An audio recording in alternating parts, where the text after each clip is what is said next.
Yeah, everybody knows. My grandfather's Afro-Cuban, and if you know anything about Cuba, obviously boxing's like just a way of life over there. And his father is originally from the island, and he taught all of his boys how to box. It was 8 of them, and that's the way he sort of kept things squared away with the 8 boys around the house is boxing. And my grandfather was the fighter in the family, but he was also a bit of a hothead. Got into some trouble in the streets, and didn't turn pro, but had a great amateur career.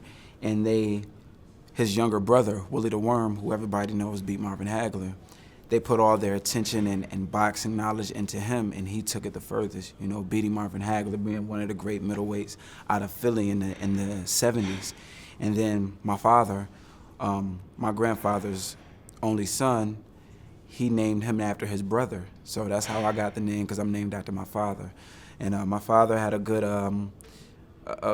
amateur and professional career in the 90s. He won an NABF and an NABU at middleweight and super middleweight, and then he just sort of, keyed in more on being a family man and, being raised by my grandfather. I wasn't raised by my dad, I was raised by my grandfather. Yeah, I'm sorry. He passed the knowledge down, and from the age of 6, I've been doing it. Like, my grandfather would move everything out of the living room floor, and me and my cousins, we would box, at family get-togethers or family reunions or just around the house, it's music and boxing. That's what I grew up on. So.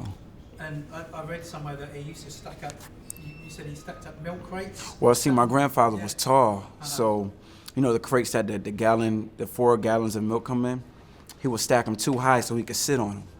He would sit there while I was hitting a heavy bag, and I'm getting chills talking about it. And he had a switch or a belt, and he would tell me what combination to throw. And if I didn't throw the combination right, I felt the switch. If I didn't throw the combination right, I felt the belt. A couple times in the gym, I got whooped with my own jump rope. I got whooped my own jump rope. And then I still had to go skip rope with the rope that he just beat me with, But he was a very hard disciplinarian, but my grandfather understood, one thing, that in this game, you have to have a certain level of resilience and determination. And he laid it on me, very heavy. And he also understood being in America. I don't know how things are ran in London, but being in America, being a minority, being a young man of Black and Latin descent, it comes with a little bit more weight. It comes with a little bit more traps. It comes with a lot more problems. So you have to be intelligent and resilient enough to be able to duck and dodge certain things, or to be able to put up with certain things, because some of the things that you put up with as a minority in America are inhumane. So my grandfather said, one of my grandfather's saying is, if you want to be ordinary, use ordinary methods. If you want to be extraordinary, use extraordinary methods. And my grandfather used extraordinary methods. One of my favorite sayings is, if you want something you never had, you got to do something you never done. And my grandfather used to, when he would make me work out and do all of these workouts and put me through hard, vigorous training, when I was just, 8, 9 years old, I didn't understand it at that age. At 19 years old, you want to go play basketball. You want to hang out with your friends. You want to ride your bike. You want to run in the field. And, I saw all of these other kids at the recreation center that we were training at, and they would come, they would play pool, they would play foosball. My grandfather would never let me in there to play foosball. But my grandfather always tell me, you got to be focused. You didn't come here to play foosball. You didn't come here to play pool. You came here to box. And now I know, I carry that attitude. I'm very thankful for my coaches. One of my coaches, Armando Munoz, who just rejoined my team right after the Golovkin fight. My grandfather passed away in 2013. And, after the Golovkin fight, Munoz came to the gym and he said, I'm not looking forward to being back on the team, because he's a humble guy. So I'm not looking forward to being back on the team. I'm not looking forward to even being back in your corner. But, a lot of things you used to do in the amateurs that you just don't do anymore. And I think if you go back to doing them, it'll make you a complete fighter. He said, if I come into the gym twice a week and work with you, that'd be great. And, at that time, I'm at the lowest of my low. The trainer I was with in Florida, he was in so much trouble. And TJ said, TJ and Lucky were like, yo, let's get Munoz back in here. And it went from twice a week to every morning in the gym. And for 13 months, we just worked. And when Munoz came back and you know, the way he would talk to me, because when I was younger, Munoz was the only coach in Rochester that my grandfather would allow me to work with. So when Munoz came back, I was like, I could feel my grandfather's presence again, you know, and I was like, man, like, you know, this is like being at home again. You know, we went into 2 more fights on a 4-week notice and beat him, you know, and I was just, and then they said, oh, Willie Monroe has no power. You know, John Thompson, who was, no disrespect to your fighters, but he was up on the scorecards against Liam Smith before he got knocked out. I went into the fight with him, dropped him twice, and basically had my way with him.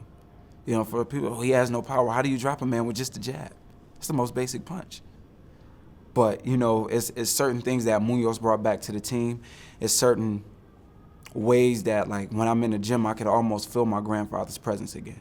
And I just feel complete, you know, like my team, my trainers, and you know, we were sitting in my hotel room and we were just thinking. We have a gym in Rochester called Fight Factory. And we, when I lost the split decision to Darnell Boone, the team I was with sort of just like did away with me. You gotta forgive me, I'm a little. TJ, of all people, he said, yo, I'm just gonna take my garage, turn it into a gym, and we're gonna work. We fought 5 times out of a garage. No sparring, no ring, nothing. Went in the other, I forget.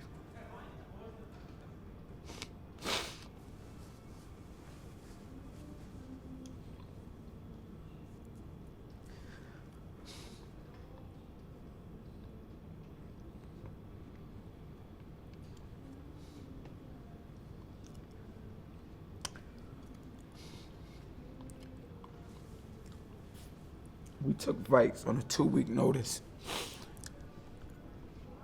against super middleweights. And, you know, after the fight with Boone, I was dogged out so bad and dropped by my team, I didn't believe in myself anymore. And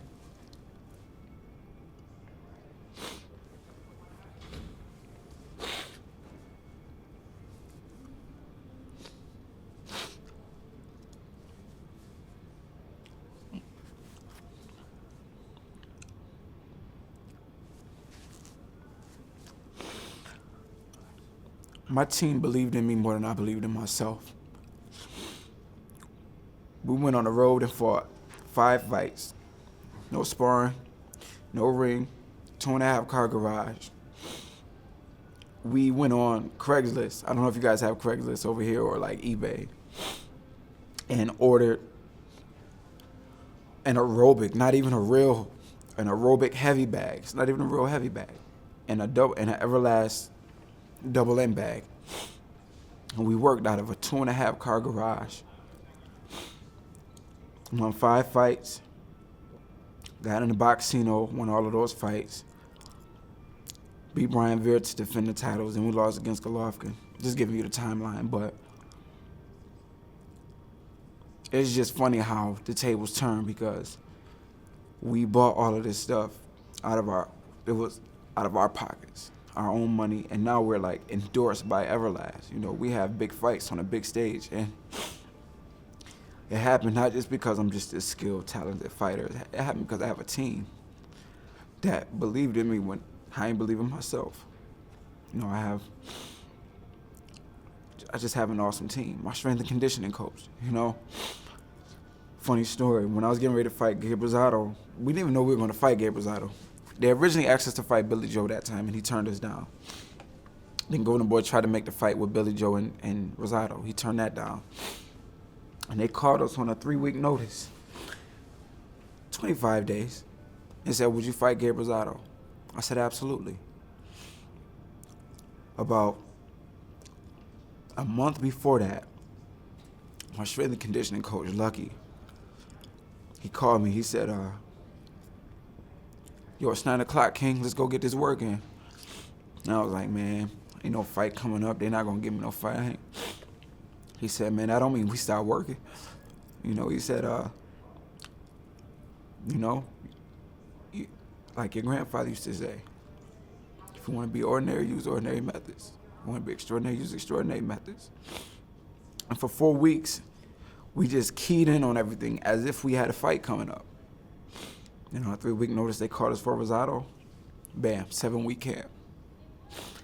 It's just, you gotta forgive me for crying. It's just tough because to always have everything against you, no matter how good you are, how humble you are, how soft-spoken you are, how well you treat people, there's always something against you. And I'm just happy that we just keep prevailing. You know, no matter what comes against us, we just keep winning, we keep prevailing. And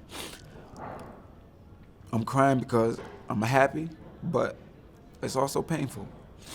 It's painful to know that you put in triple the work to get a quarter of the respect. You know, it's tough. And I pretty much know that this is the story of my career. You know, hopefully it'll inspire somebody, but I just have great people around me. You know, it's very rare that you find 2 or 3 people in your circle who have the same hunger and drive as you. I'm blessed. I have about 15 people. And with the world against me, with God on my side and them on my side, yo, I feel untouchable.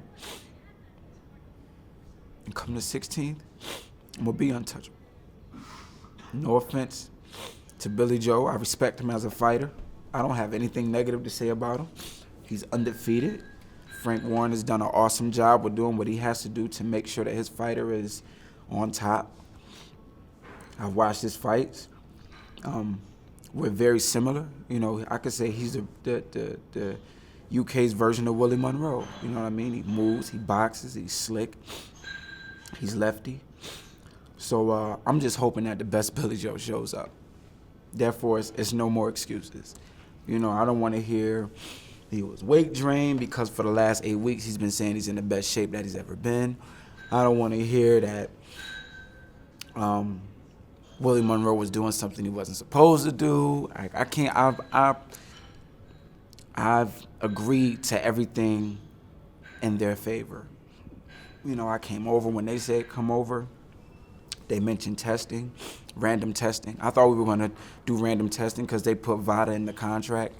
I didn't get tested one time at home. You know, I was looking to be enrolled and do the testing. That never happened.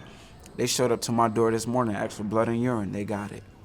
You know, there's been a bunch of weird stuff that has happened, and I'm just rolling with the punches. The same way I plan to do on the 16th. You know, I always tell people, and this is a saying I like to think I made up. I made this up. I haven't heard anybody else say it, but there's no accomplishment that's bigger than the journey. You know, and you have to look back at where you came from and just be happy. You know, I have an amazing family. I have a beautiful wife, inside and out. I have an amazing training team. My brick boys is what I call them because, you know, my mantra is brick by brick. You know, and that's how I apply my life. You know, that's what I apply to my life, step by step, every day. You know, Rome wasn't built in a day. You know, if you look at all the beautiful buildings over here, all the cathedrals and stuff that are part of London and Europe, you know what I mean? These buildings weren't built overnight. You look at the Leaning Tower of Pisa, that joint been leaning for centuries. But brick by brick, it was built and it's strong.